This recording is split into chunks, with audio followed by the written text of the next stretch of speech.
Hey everybody, it is Dak here from the Ed Boys, and today we have another Raids 3 guide. We're going to be talking about the Path of Crondis, a.k.a. Zebak's Path, the big crocodile. The goal of this guide is to teach you everything that I know so far about completing this path.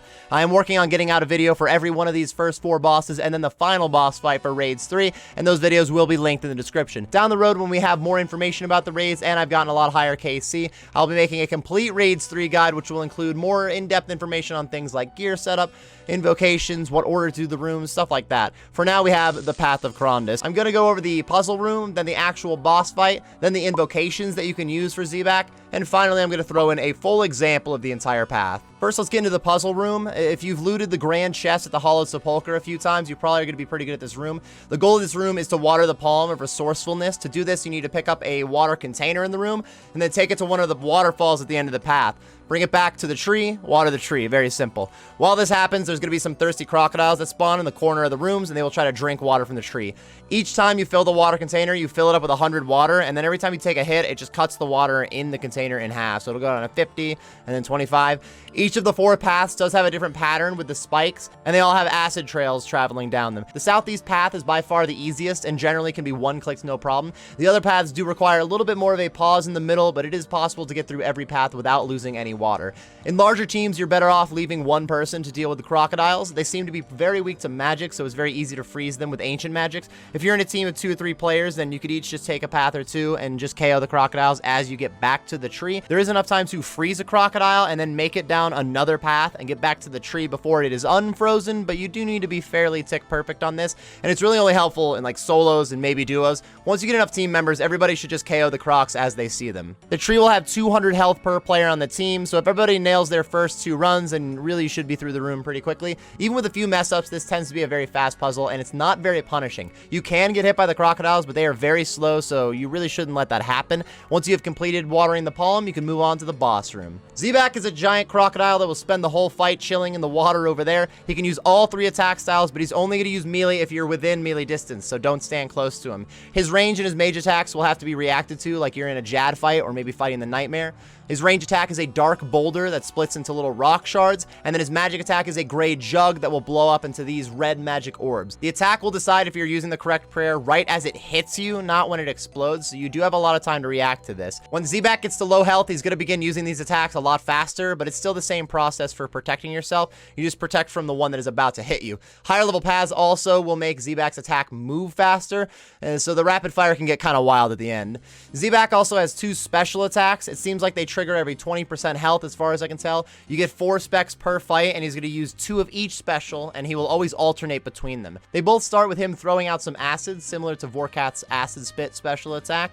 He's also going to throw out a couple of jugs on the map. These jugs can be hit, and then they will pop, cleaning up an area around them of any acid. You can also push or pull the jugs. Just be careful. You're going to kick these things a lot further than you expect. They will slide 6 squares away, but you can also attack them when they're moving to blow them up sooner, so you can click and attack immediately to get them blow up a little bit quicker. For one of his specs, he's going to send a bunch of waves across the map, similar to the attack that Galvek has, and you have to dodge these 3 waves. It's easier if you use some jugs to clean up some acid, but honestly, it's not that needed. Usually pretty easy to do. If you get hit by the waves, they're going to rapidly hit you back and do some decent damage, and if they hit you into the water, you will have to swim up to these steps to get out of the water. The other special attack, he's going to throw down some rocks into the arena with the acid, and instead of waves coming across the field, he's going to scream in a few attacks, and anybody who isn't hiding behind the rocks is going to take a lot of damage. There's a few ways to deal with this. The obvious one is to clean up some acid behind the rocks with a jug and then just stand back there. Sometimes this will require a little bit of accuracy and timing. Keep in mind, you can kick the jugs diagonally. Also, if the jug hits a rock, it will blow up on its own, and you don't have to worry about hitting it. So if you just kick the jug directly into a rock, it's pretty quick. You do have enough time to push the jug a second time and then hit it if you are hurrying. You could also stand in front of a rock, and the first attack is going to push you on top of the rock, and then you won't get hit by any more of the scream, though you will take like a 29 or 30 from this. I call this the dadding method since the homie dadding told me about it. You do take more damage, like I said, but it will let you fight the boss more because you can focus on the boss instead of having to hit a jug, so it will make for faster kills, technically. This could potentially get patched out down the road, so I would be careful with that. Jagex might have already known that this was a thing, but if they didn't, it seems like the kind of thing they would patch. Worst case scenario, you can just run to the back of the arena, and then up on the wall here, where you can't walk back anymore, the Scream is going to push you into the water a little bit, and then you survive the rest of the attack. This is like the same mechanic as standing in front of a rock. It pushes you onto a square that the game didn't expect you to be on, so it could potentially get patched out. Your best bet for surviving the Scream attack is to just clear some acid from behind a rock and stand there. These marked squares show you how far you can stand back and still hit with certain weapons so that you don't get dragged out from behind a rock when you're trying to attack and then the Scream kills you. This square right up on Zebak is where you would have to use a melee weapon, other than a halberd, I guess. The next closest spot that is marked with a 5 shows the blowpipe range. The 7 is for crossbows, other than the Armadillo and the Zarite crossbow, which can hit from 8 squares. And then the 10 back here, that is the T-bow and the Bofa range.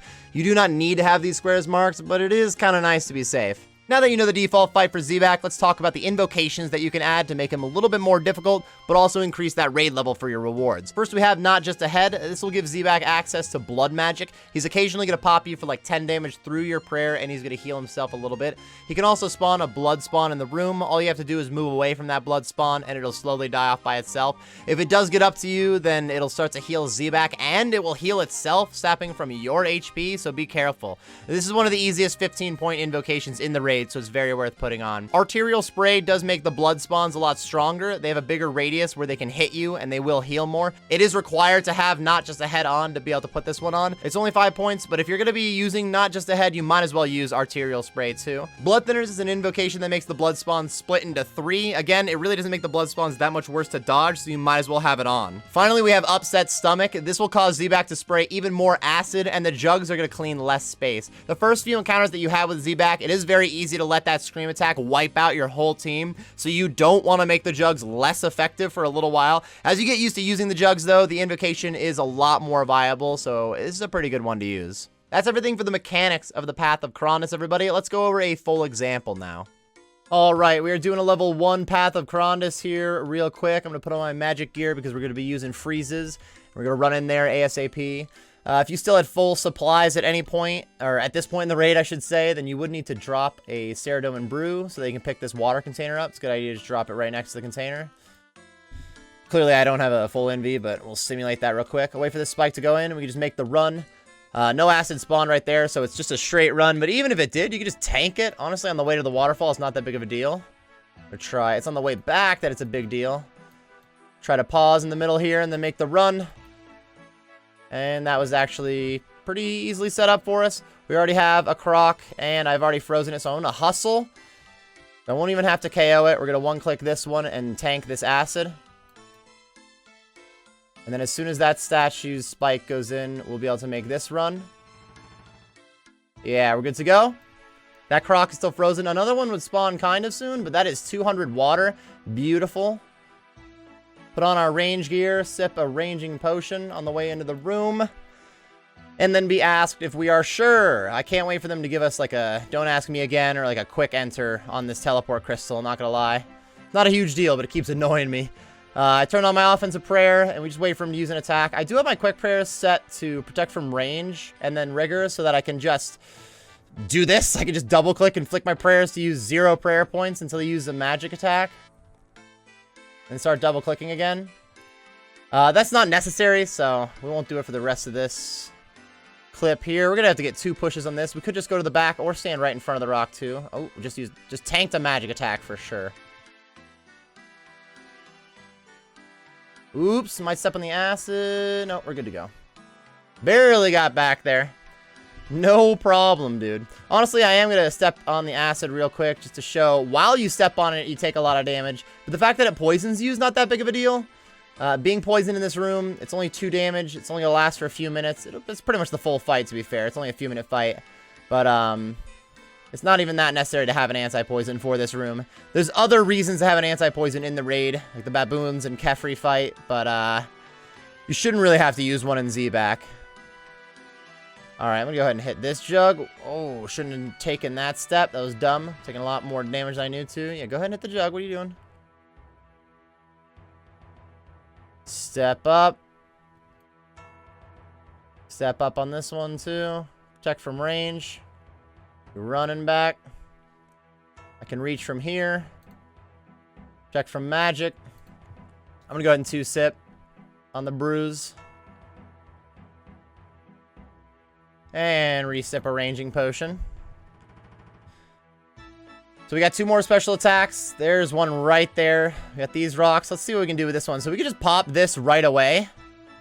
And you'll see that it's going to clean up the acid behind it.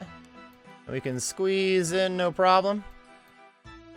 And then, like, each of these jugs could have been pushed to reach the right spot. But that was definitely the easiest one there. You can turn off your overheads while he's screaming. Just a few saved prayer points. Whoa, you can turn on the right overhead once he starts using attacks. We do have one more wave attack. It does alternate sides. It'll be coming in from this side now.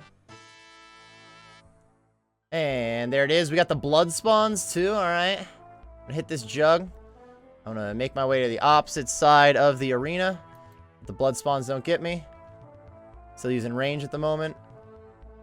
Pretty safe currently. There's a magic attack. Step up a little. We're going to step back a little on these ones, huh?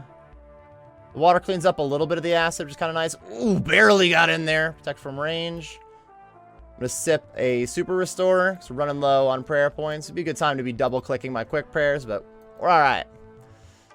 At this point, you're at the home stretch. The only thing that should be able to get you is this Jad phase, basically. Or Nightmare, I guess. Pick your poison. Oh, shoot. Almost messed that up. But also more blood spawns could happen. Could spawn, I should say. And he does have blood magic, so it's not like I take 0 damage here.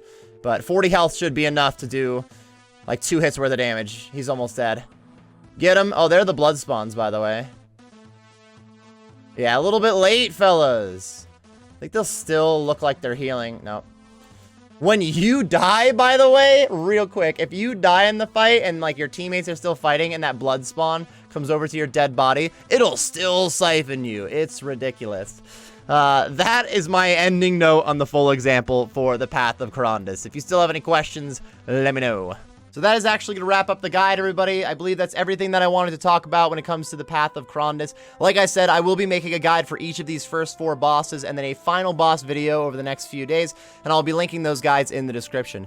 Further down the road, when I've gotten a bit more information about the raid, I will be putting this all together for a full Raids 3 guide. If you still have any questions about the guide, be sure to let me know in the comment section below, and I'll get back to you as soon as possible. If you enjoyed the video or you just got some useful information out of it, be sure to like and subscribe for more content. I do stream on Twitch, which should be linked on the screen and in the description, so if you've been enjoying the content, be sure to check me out on the Twitch side of things. I'm also on Twitter, and I have a Discord, which are linked in the description. Thanks again for watching this Path of Crondis guide, everybody, and best of luck on your Raids 3 grinds.